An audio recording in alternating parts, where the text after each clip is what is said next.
Irmãos e amigos, nós gostaríamos muito de abrir as Escrituras com a amada congregação do Senhor Jesus, lá no Evangelho segundo São Lucas, capítulo 15, os versos de 11 até 32.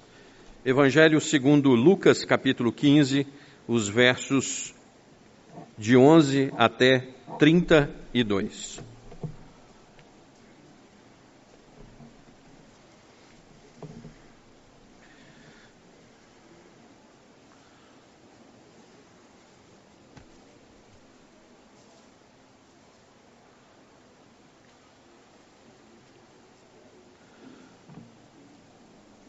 Evangelho segundo Lucas, capítulo 15, os versos de 11 a 32. Igreja, por favor, leiamos juntos apenas o verso de número 11. Leiamos juntos. Continuou, certo homem tinha 2 filhos. Até aí. Oremos. Amado Deus e eterno Pai, eis aí o teu povo, eis aqui o teu servo, eis a palavra de Deus aberta, e nós queremos provar de um milagre, mais um aqui nessa noite. Nós queremos entender a Tua palavra. Nós queremos que o Teu Santo Espírito nos abra os olhos e o coração. Conforme acabou de orar o Teu servo presbítero Jadielson, que seja uma noite de salvação, porque a Tua palavra há de ser exposta e há de penetrar, dividindo juntas e medulas, alma e espírito. Deus faz um milagre entre nós, que ao voltarmos para casa, grandes coisas tenham acontecido, não fora, mas dentro da nossa alma. Nós clamamos, Senhor, com alegria, em nome do Senhor Jesus. Amém. Irmãos queridos, às vezes os pregadores cometem alguns erros. A técnica, quando nós estamos preparando um estudo pelo método de interpretação histórico-gramatical, você vai entender o que o autor quis dizer no texto, naquele contexto, e depois de compreender o exato sentido do texto, você vai planejar o que entregará para a Escritura, da Escritura para o povo de Deus, que não pode ser diferente daquilo que o autor quis dizer. No entanto, aplicado, é claro, ao contexto dos dias atuais.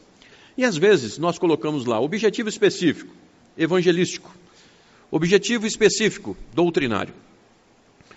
Mas o doutor Tim Keller diz assim: se o culto de domingo visa em primeiro lugar o evangelismo, aborrecerá os santos. Se visa principalmente a instrução, confundirá os incrédulos. Mas se visa louvar a Deus que salva pela graça, isso vai instruir os de dentro e desafiar os de fora. A boa adoração corporativa será naturalmente evangelística.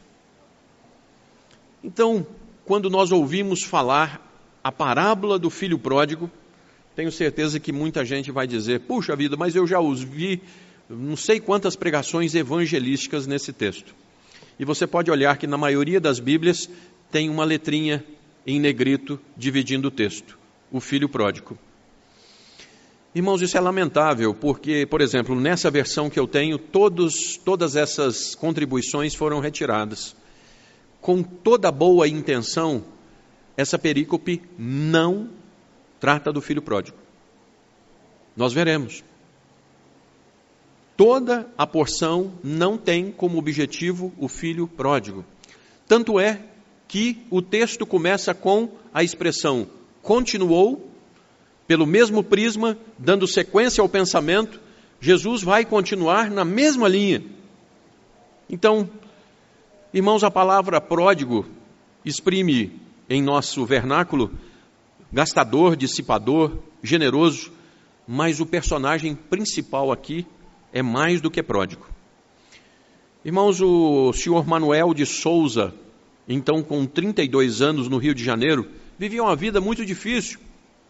Manuel era metalúrgico, sindicalizado, e por causa da sua cor, por ser torcedor do Flamengo e sindicalizado, o patrão tinha ódio dele.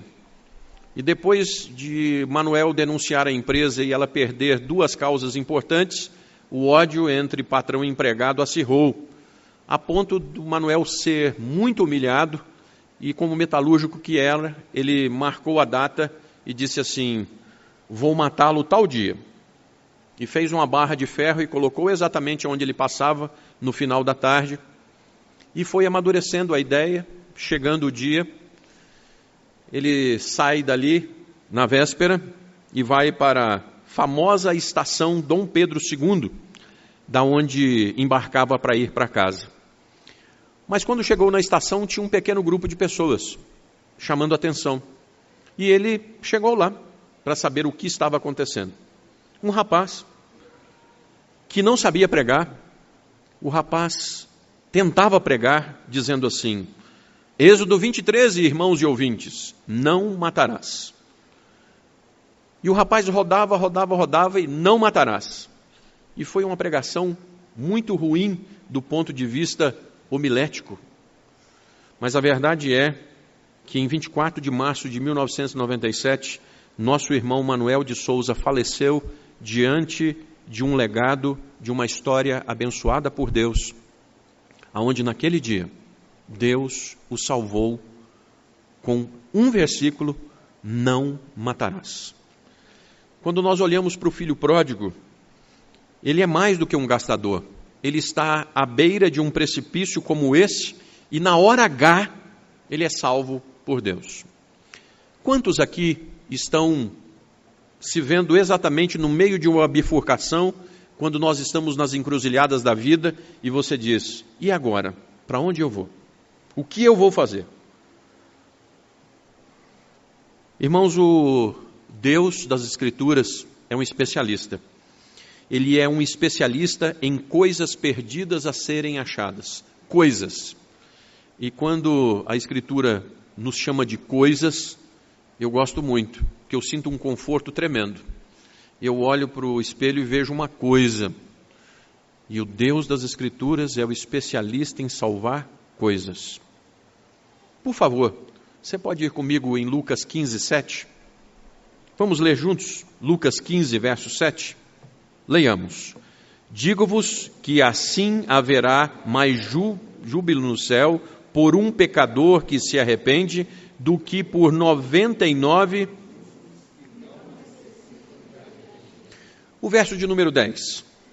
Eu vos afirmo que, de igual modo, há júbilo diante dos anjos. Então o Senhor Jesus está agora contando a terceira parábola. A primeira parábola é da ovelha perdida, a segunda parábola é da moeda perdida, e agora o bom pastor, depois de mostrar que vai atrás da ovelha, comemora com a mulher ter encontrado a moeda, o grande Salvador vai mostrar que o problema não está naqueles que se veem perdidos. O tema do nosso sermão é que Deus se agrada daqueles que são conscientes dos seus pecados. De púlpito dessa igreja eu vou afirmar: Deus tem prazer nos pecadores que se veem assim. Irmãos, a tônica dessa meditação é que Deus ama aquele que está perdido e entende que precisa ser encontrado, por graça tão maravilhosa. Todos, indistintamente todos, têm um buraco no peito a ser preenchido pelo encontro com Deus. E Santo Agostinho diz assim: Senhor, nos fizeste para ti, e a menos que o nosso coração repouse em ti, não teremos paz. A menos que Deus entre no buraco que existe no meio do seu peito, você nunca terá paz. Mas existem algumas pessoas que não chegaram a esse encontro. E essas pessoas são como o filho mais velho. Essas pessoas se acham melhores do que as outras. E são essas pessoas que negam que precisam de perdão de pecados. Algumas pessoas olham para a igreja e dizem: ah, mas fulano de tal é crente, olha lá. Bom, se alguém tem dúvida, só existem pecadores aqui nessa noite, a começar pelo pastor. E nesse lugar existem pecadores sendo trabalhados pela graça de Deus. Se algum dia você quiser exigir perfeição de alguém, primeiro que você não é perfeito, e segundo que Homens perfeitos nunca existirão aqui. O único foi aquele que na cruz teve então condições de oferecer um sacrifício aceitável que nós acabamos de comemorar. Filhos perdidos são a alegria de Deus, e aqueles que se acham filhos, mas negam a necessidade de encontrarem-se com o Salvador, não dão prazer a Deus. Ok, os que se veem perdidos é que agradam a Deus porque voltam para o Pai. Os versos de 11 até 21. Vamos ler de forma alternada, irmãos, de 11 até o 21. Continuou, certo homem tinha 2 filhos.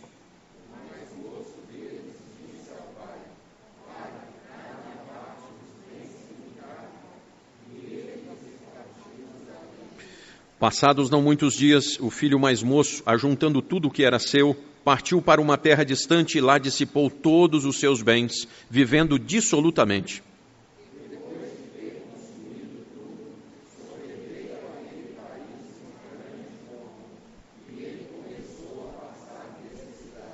Então ele foi e se apegou a um dos cidadãos daquela terra, e este o mandou para os seus campos a guardar porcos.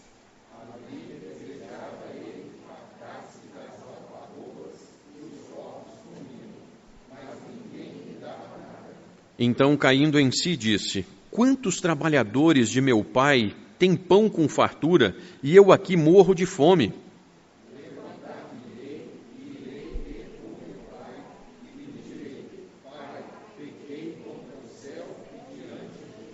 Já não sou digno de ser chamado teu filho. Trata-me como um dos teus trabalhadores.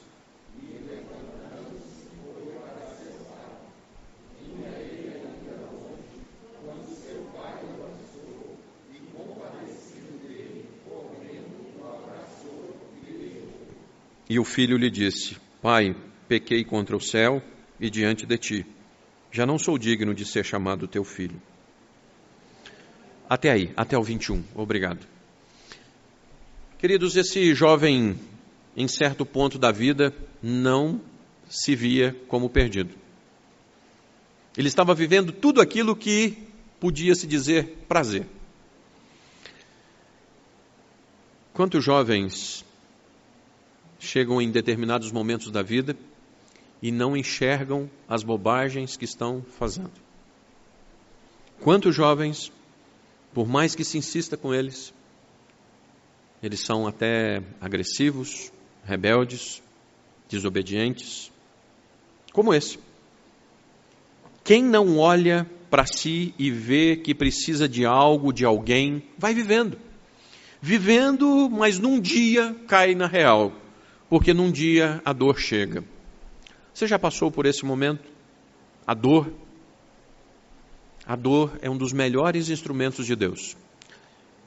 Desse ponto é que vem aquele provérbio: se não vem pelo amor, vem pela dor.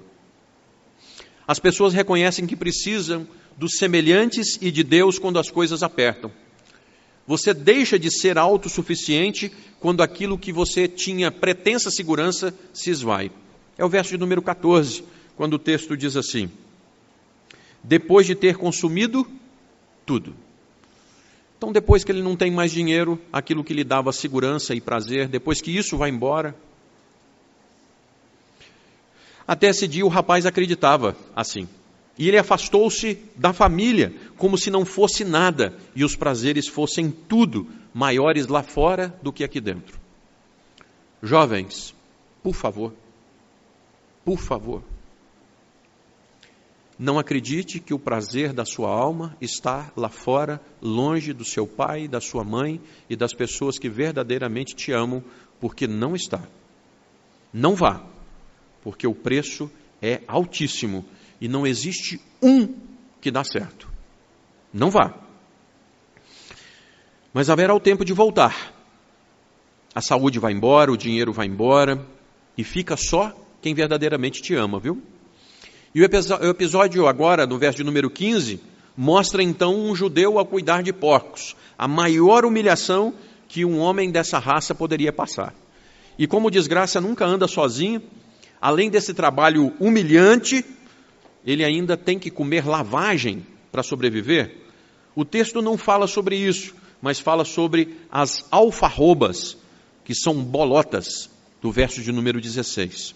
Mas, por favor, no verso de número 16, ouça, por favor. Ali desejava ele fartar-se das alfarrobas que os porcos comiam, mas ninguém lhe dava nada. Cadê os amigos da noitada? Cadê a turma da night? Cadê a galera da zoação? E agora? Ficou ninguém? Ninguém lhe dava nada. O mundo é mau, viu? O mundo é mau. E o mais cruel, então, é não ter nada. E quando a coisa aperta, quando o mundo começa a desmoronar, lembre-se de quem realmente tem valor, de quem tanto já deu pela sua vida. O personagem bíblico lembra do amor, da justiça e da misericórdia do Pai. Verso de número 17. Então, caindo em si, disse: quantos trabalhadores de meu pai têm pão com fartura e eu aqui morro de fome? Sim, o pai trata todos bem e todos que trabalham para o pai têm com fartura. É um pai amoroso. Puxa vida, será que eu não enxerguei isso? Será que eu me revoltei contra a pessoa que sempre foi tão claramente bom? E é maravilhoso quem ainda tem tempo para voltar para os braços do pai.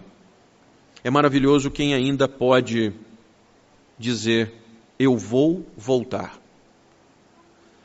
Olha, eu não vou fazer um apelo aqui no final do culto, você pode ficar tranquilo, mas eu estou apelando ao seu coração. Você vai voltar para casa hoje? E eu não estou perguntando lá no seu endereço.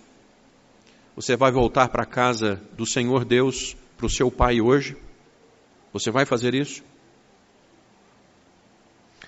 O jovem, humilhando-se, ele reconhece a sua culpa, a sua pequenez, e ele vai em direção daquele que espera o perdão. Verso 18. O que ele espera?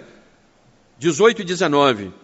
Levantar-me-ei e irei ter com meu pai e lhe direi: Pai, pequei contra o céu e diante de ti, já não sou digno de ser chamado teu filho. Trata-me como um dos teus trabalhadores, pai.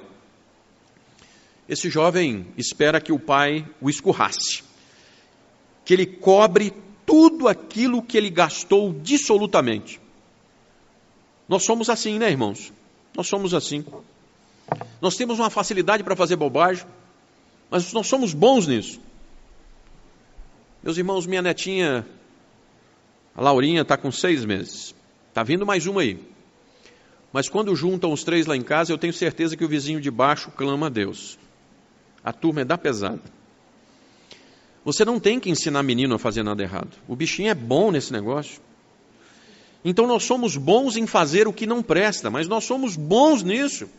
Mas é terrível para conseguirmos fazer algo de bom. E aí nós temos uma facilidade para errar, mas na hora de voltar atrás, aí você começa a conjecturar. Ah não, mas se eu fizer isso, o que as pessoas vão pensar? Mas se eu fizer isso, o que meu amigo, o que minha amiga, Aí você começa a colocar uma quantidade de embarreiramentos para algo que você deve fazer. Não deveria ter errado. Mas agora que errou, rápido, volte. E aí o jovem, no verso 19, ele até ensaia. O que ele vai dizer para o pai? Pai, pequei contra o céu, contra a terra. Mas, irmãos, o caráter do pai é um caráter diferente, né? Quando ele vê um filho arrependido, pode ter feito tantas coisas erradas, tantas coisas horríveis. Não importa quantos, irmãos, quantas coisas erradas, não importa. O que importa é você voltar. Como é que é 1 de João 1,9? Se confessarmos os nossos pecados, Ele é fiel e justo para nos perdoar os pecados e nos purificar. Você pode ler comigo os versos 20 e 21, por favor? Leiamos juntos. E, levantando-se, foi para seu pai. Vinha ele ainda longe, quando seu pai o avistou e, compadecido dele, correndo, o abraçou e beijou. E o filho lhe disse: Pai, pequei contra o céu e diante de ti, já não sou digno de ser chamado teu filho. Você quer ser recebido de braços abertos no céu? Você quer ser recebido? Tem uma condição. Admita Não sou digno, Senhor, de ser chamado teu filho. Não sou digno. Mas opera a salvação na minha vida hoje, porque eu ouvi lá na igreja que se nós confessarmos os pecados, sejam eles quantos e como forem, o sangue de Cristo nos purifica de todo o pecado e de toda a injustiça. Deus, eu creio nisso, e eu quero a leveza do teu perdão hoje. E vá falando isso no coração, porque eu espero que quando você sair daqui hoje, você saia uma nova pessoa. Irmãos queridos, Deus, o Deus das Escrituras, não é um Deus distante.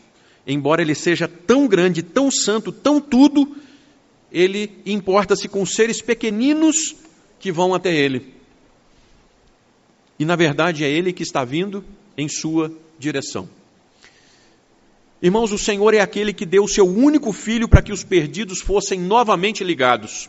Deus deu o seu filho para que, se reconhecendo perdidos, se reencontrassem. Hoje você se vê um pecador? Hoje você se vê um pecador? Irmãos, isso é um espetáculo, admitir que é um pecador.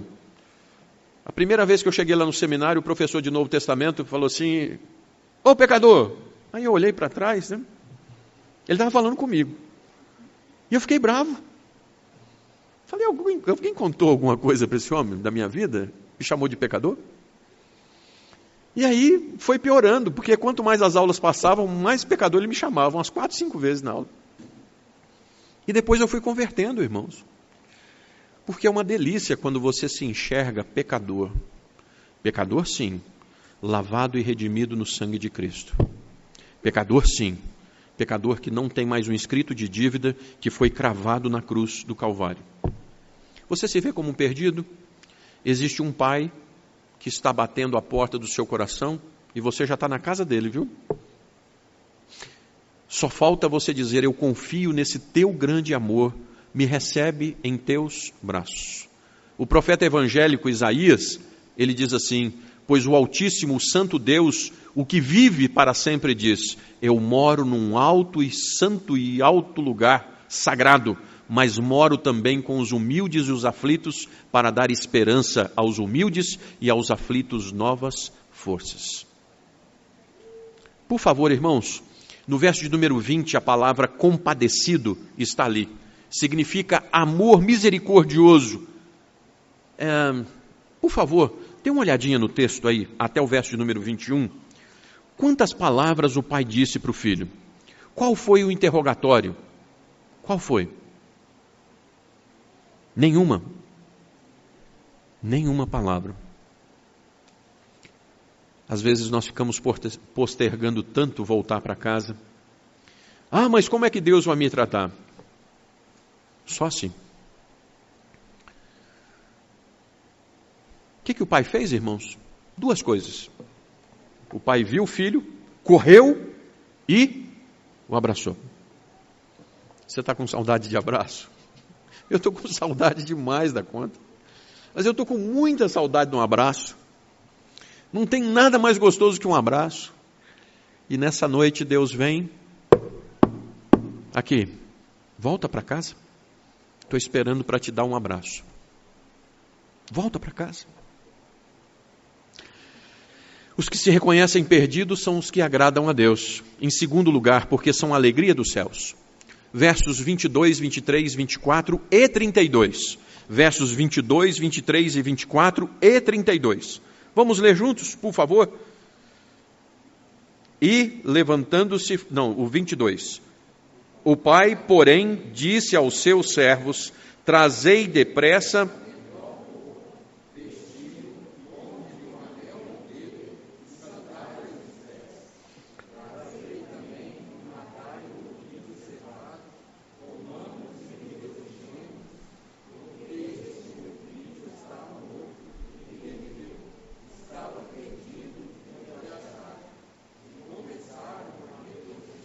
(32) Entretanto, era preciso que nos regozijássemos e nos alegrássemos, porque esse teu irmão estava morto e reviveu. Até aí. Esse Deus, ele tem uma história de salvação. É isso aqui, ó. A história de salvação de Deus é isso aqui. Tem gente que detesta esse livro. Mas quando nós mergulhamos nessas páginas, existe um Deus soberano que está indo salvar pecadores ao longo de toda a história. Essa é a base das Escrituras. Irmãos, vocês sabem qual é a diferença de religião para evangelho? A Índia, até alguns anos atrás, ela registrou 450 milhões de deuses. Cada um pode fazer o seu. Espetáculo. Faça o seu. Escolha. Trem bom, né? Faz. Mas não resolve. Então as religiões no mundo são os homens tentando chegar a Deus. E são milhares e milhões de religiões. Mas existe um evangelho. E o evangelho é Deus procurando o homem. E é por isso que existe uma única e verdadeira religião, um único e verdadeiro Salvador, um único e verdadeiro mediador, Jesus Cristo.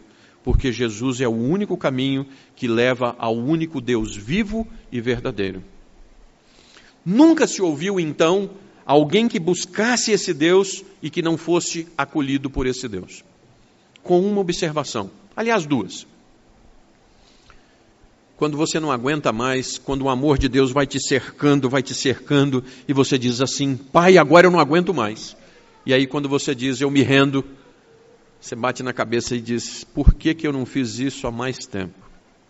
E aí é o seguinte, quando você faz isso, quantas vezes você pensou que ia ser ruim ser servo de Deus? Quantas vezes você pensou que ia ser enjoado, sem entrar para a turma do não pode, e depois que você se torna um crente no Senhor Jesus, você diz, puxa vida, Deus não me dá apenas pão, Deus me dá vinho também. Deus me mima. Deus me dá muito mais do que eu pensei e do que eu imaginei. É surpreendente voltar para Deus. Hoje, agora, você é um filho de Deus? Ele proverá o que lhe for necessário para prosseguir?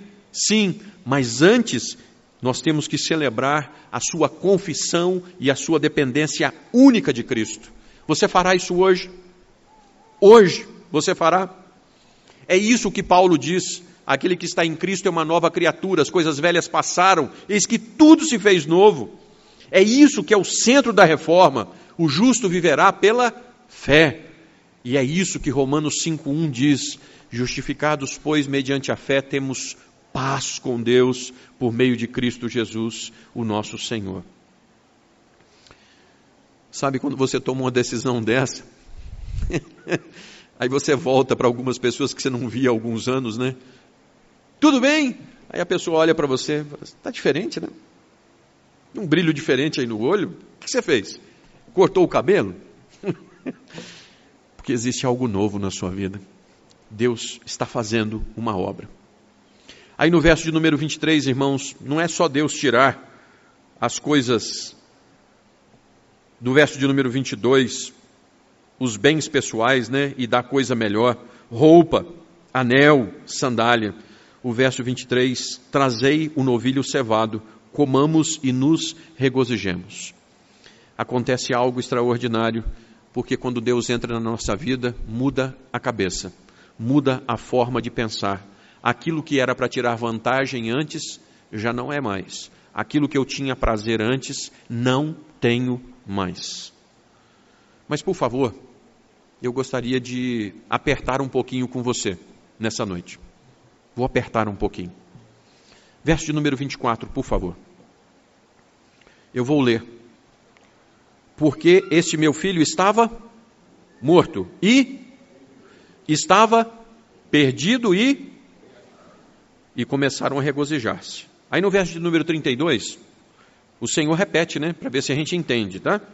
Entretanto, era preciso que nos regozijássemos e nos alegrássemos, porque este teu irmão estava morto e reviveu, estava perdido e foi achado. Por favor, tem algum pecador que chega assim, Jesus, hoje eu quero te aceitar. Esqueça. Esqueça. Este meu filho estava morto e eu o encontrei. Se você veio aqui nessa noite, não é um mérito seu, mas Deus marcou um encontro com você antes da fundação do mundo para bater a porta do seu coração hoje. E hoje é aquilo que nós lemos na liturgia quando o Senhor Jesus disse assim: vinde a mim todos que estáis cansados e sobrecarregados, e eu vos aliviarei. Tomai sobre vós o meu jugo, porque sou manso e humilde de coração, e encontrareis descanso para a vossa alma. Não bata no peito e não ache que você pode aceitar Jesus. Quem é você para aceitar Jesus? É você dizer assim: ó Deus, nessa noite o Senhor marcou um encontro comigo para me encontrar. Essa é a verdade bíblica. Alguém que estava morto em delitos e pecados. Alguém que o Evangelho é capaz de dar vida e dar transformação. E foi esse amor que o Senhor Jesus foi pagar naquela cruz. E as Escrituras dizem que com o sangue dele, ele comprou os eleitos antes da fundação do mundo para entregar para o Pai. Está aqui, Pai. E isso que é justificação. É o Senhor Jesus dizer assim: miserável sim, Pai, mas eu sou advogado dele, eu sou advogado dela. Pecador sim, Pai, mas na cruz eu paguei. E você se apossa dessa verdade. A festa no céu, quando um filho volta para casa. Posso te fazer uma pergunta? De vez em quando a gente está visitando algumas pessoas, e essa semana nós pudemos levar a ceia lá para o seu Calvino, irmão. O seu Calvino está fazendo 89 anos. E aí, você diz assim: saudade do céu, seu Calvino? Ah, pastor, saudade demais. Eu te pergunto, você tem saudade do céu? Porque parece um negócio esquisito, né? Você já esteve lá? Mas é porque tem algo dentro do seu coração que Deus já está trabalhando há muito tempo, uma eternidade que foi colocada aí, que você tem saudade do local que está reservado para você. Então, renda-se ao amor que Deus está batendo à porta do seu coração, porque aqueles que se reconhecem perdidos são os que agradam a Deus, são aqueles que fazem a alegria no céu. Terceiro e último lugar, irmãos.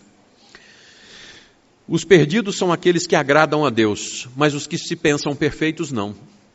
Os perdidos são aqueles que agradam a Deus, mas os que se pensam perfeitos, não. Versos de 25 a 31, leiamos, por favor. Ora, o filho mais velho estivera no campo, e quando voltava, ao aproximar-se da casa, ouvia a música e as danças. Chamou um dos criados e perguntou-lhe que era aquilo. E ele informou: veio teu irmão e teu pai mandou matar o novilho cevado, porque o recuperou com saúde. Ele se indignou e não queria entrar. Saindo, porém, o pai procurava conciliá-lo. Mas ele respondeu a seu pai: há tantos anos que te sirvo, sem jamais transgredir uma ordem tua, e nunca me deste um cabrito sequer para alegrar-me com os meus amigos. Vindo, porém, este teu filho, que desperdiçou os teus bens com meretrizes, tu mandaste matar para ele o novilho cevado. Então lhe perguntou, ou lhe respondeu o pai: meu filho, tu sempre estás comigo, tudo o que é meu é teu. Irmãos, os que ficam em casa não são melhores. Os que ficam em casa também são carentes da mesma misericórdia e graça. Faça você o que quiser, esteja você aonde estiver, você continua sendo carente da misericórdia e da mesma graça. E o filho mais velho não é melhor do que o pródigo. Por favor, você pode voltar no verso de número 12? Você pode ler para mim em alta voz, por favor, o verso de número 12? O mais moço...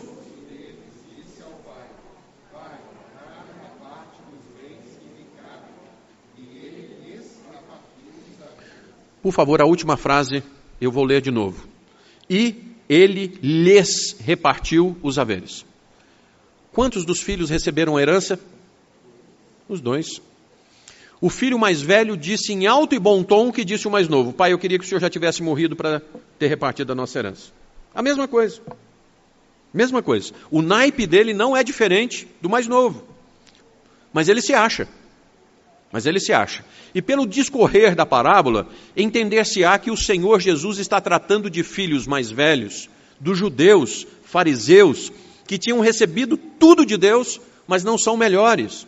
São carentes da mesma misericórdia. Aliás, são piores, porque se achando, eles sequer pedem perdão, porque se achando, eles não se enxergam execráveis como são. Os versos de 25 a 27, há um mal-estar pelo irmão ter sido acolhido. Você já pensou um absurdo desse? Fariseus não gostam quando pessoas se convertem. Fariseus dizem, mas aquele pervertido lá não. Mas aquele assassino lá não. Mas... Espera aí. Se não fosse a misericórdia e graça de Deus, você seria o quê? E você vai cobrar perfeição de quem? E aí o Senhor Jesus torna e diz assim, quem não tem, atire primeiro. Então, queridos, aqueles que agradam a Deus não são aqueles que se acham, mas são aqueles que se reconhecem pecadores. Porque lá no fundo, irmãos, quando nós batemos em adúlteros, em assassinos, o Senhor Jesus disse assim, quem olhar para uma mulher com atitude impura, adulterou com ela. Quantas pessoas coam um camelo ou coam um mosquito e engolem o camelo? Porque são linguarudos, que descem a língua nos outros, ficam falando da vida alheia e se acham melhores do que os outros. Na intimidade, Deus sabe quem nós somos. Lá no mais íntimo do nosso coração, nós sabemos. E aí no verso de número 28, está dito assim, ele se indignou e não queria entrar, saindo, porém, o pai procurava conciliá-lo. Quem é que foi procurar quem de novo, irmãos? O pai. O mesmo pai que vai atrás de um, vai atrás do outro. Mas um chega e diz assim, pai, eu preciso do Senhor. O outro diz assim, eu não quero saber da misericórdia do Senhor. São filhos, na mesma casa. Mas um tem problema, mais grave do que o outro. No verso de número 29, mostra-se ingratidão. O filho diz assim, há tantos anos que eu te sirvo sem jamais transgredir uma ordem tua, e nunca me deste sequer um cabrito para alegrar-me com os meus amigos. Irmãos, isso é verdade? Bom, se esse filho fosse tão bom, ele estaria rilhando com o pai aqui agora? Se ele fosse assim, esse filho tão exemplar, ele não estaria feliz com a alegria do pai? Em segundo lugar, o senhor nunca me deu nada. Na verdade, ele é um mentiroso. O que diz o verso de número 12? E lhes repartiu a herança. Ele já tinha recebido uma mesma herança igual ao outro. E aí ele estufa o peito e diz assim, o senhor nunca me deu nada. É verdade? E aí ele diz assim, sabe aquele tom do pai? Meu filho, tudo que eu tenho é teu, meu filho. Para que isso? Mas, irmãos, pessoas farisaicas não se alegram com a felicidade dos outros. Elas são más. Pessoas farisaicas, elas não se reconhecem assim e se acham melhores do que os outros a ponto de apontar para os outros. Elas se acham. E aí a mágoa é tão grande, a maldade é tão grande, que no verso de número 30, o filho mais velho diz assim, vindo, porém, este teu filho. Irmãos, eu preciso dar um aperto aqui. Lá em casa, quando os meninos fazem alguma coisa boa, eles são meus filhos. Quando os meninos fazem alguma coisa, eu digo para a Elaine assim, está vendo o seu filho? É? Porque quando é bom, parte de mim. Quando é ruim, é dela. Somos assim. Somos assim. E somos piores, irmãos. Somos piores. No verso de número 30 ainda, veja ali. Desperdiçou os teus bens com meretrizes. Aonde é que no início do texto está dito que ele gastou o dinheiro com meretrizes? Mas você sabe por que o mais velho fala isso? É porque quando nós estamos com ódio, nós falamos para matar, irmãos. Quando nós nos sentimos acuados, nós falamos coisas más.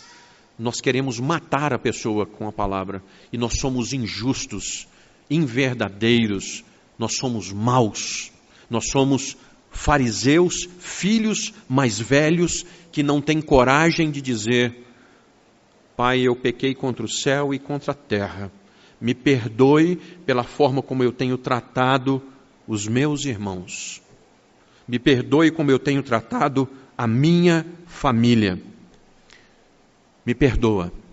Mas às vezes nós estamos tão farisaicos. Verso 15:6, irmãos. A alegria pela ovelha perdida que foi achada. Verso 15:9, alegria pela moeda achada.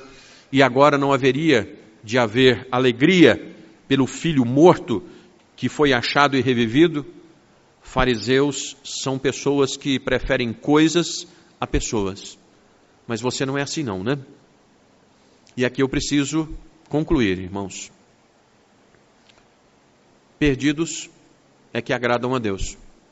Romanos 3:23 diz: porque todos pecaram e carecem. Quantos aqui pecam, irmãos? Pare de cobrar pecado dos outros, vá acertar sua vida. Nós estamos aprendendo o Pai Nosso. Pai Nosso que estás no céu, santificado seja o teu nome. Venha o teu reino, faça-se a tua vontade. Quando estou orando, aquilo que nós cantamos aqui, irmãos, santificado seja o teu nome, e você está dizendo: Senhor, não é pelos outros, mas a começar da minha vida, o que tiver que ser santificado, que eu quero santificar-te. Venha o teu reino, naquilo que depender de mim, que venha o teu reino, porque eu vou trabalhar para a manutenção da tua igreja e para ganhar os perdidos. Faça, Senhor, a tua vontade e não a minha. Portanto, quando você ora o Pai Nosso, pare de pensar nos outros. Você está pedindo uma obra para começar na sua vida. Todos, até serem encontrados, são perdidos. Mas quando são encontrados, há uma alegria que não pode ser medida. Queridos, Gaylord Cambarini, um evangelista, ele encontrou um rapaz e deu um Novo Testamento para o rapaz. Sabe quando você dá uma Bíblia para a pessoa e ela morre de rir na sua cara e zomba? E o rapaz então começou a zombar do nosso irmão.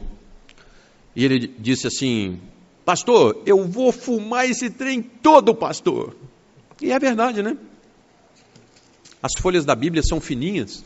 Para quem gosta de fazer enrolado, isso aqui é um espetáculo, né?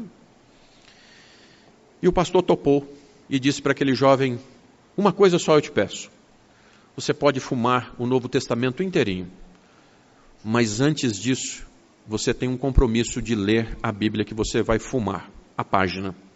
Tá bom. 15 anos se passaram e o nosso irmão Gaylord Cambarini estava numa grande conferência teológica. E aí, quando ele entrou e sentou, o preletor parou e disse assim: irmãos e amigos, eu tenho que testemunhar que este homem que está sentando aqui, há 15 anos atrás, ele me deu um Novo Testamento. E eu disse que eu fumaria as páginas. E ele me desafiou a, antes de fumar cada página, que eu a lesse. E eu aceitei o desafio. E eu fumei Mateus, Marcos, Lucas, e comecei a fumar o Evangelho de João. Mas quando eu cheguei em João 3,16, porque Deus amou o mundo de tal maneira que deu seu Filho unigênito para que todo aquele que nele crer não pereça, mas tenha vida eterna. Cristo cravou o seu amor em meu coração. E hoje eu sou pastor falando nessa conferência. Irmãos, é por causa do amor de Deus a pecadores é que existe essa igreja. É por causa do amor de Deus a pecadores que nós continuamos de pé e nos reunimos nesse lugar. É porque nós nos reconhecemos como aqueles que são carentes de graça, favor imerecido. É por isso que nós podemos dizer: Senhor, obrigado porque o Senhor nos trouxe até aqui. Senhor, obrigado por aquilo que o Senhor já fez por nós. Mas obrigado, Senhor, por aquilo que o Senhor está fazendo e o Senhor ainda fará por nós. Volte para casa hoje. A palavra pregada é para aqueles que hão de se converter, e eu gostaria muito de saber o que Deus fez nessa noite, porque essa palavra não vai voltar vazia e ela vai cravar em corações aqui, eu tenho certeza. Mas eu gostaria muito que você que é crente no Senhor Jesus e ouviu a Escritura, que fizesse o seu concerto com Deus, só você e Deus. Vamos ficar de pé, irmãos, por favor? Vamos ficar de pé.